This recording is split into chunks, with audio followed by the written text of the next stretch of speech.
Chào mừng các bạn đã quay trở lại với Quốc Di Channel.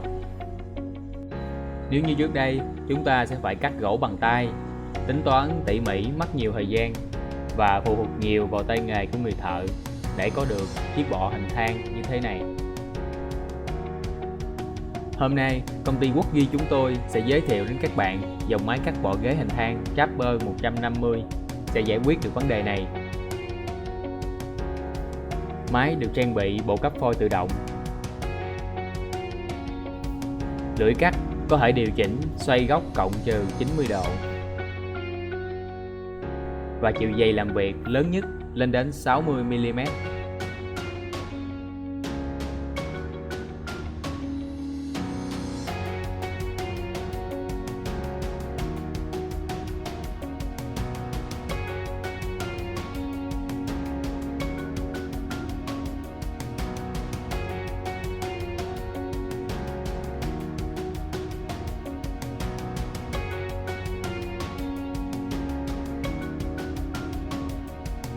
Đây là một sản phẩm thích hợp cho các xưởng gia công bàn, ghế, sản xuất hàng loạt lớn, yêu cầu cao về năng suất làm việc.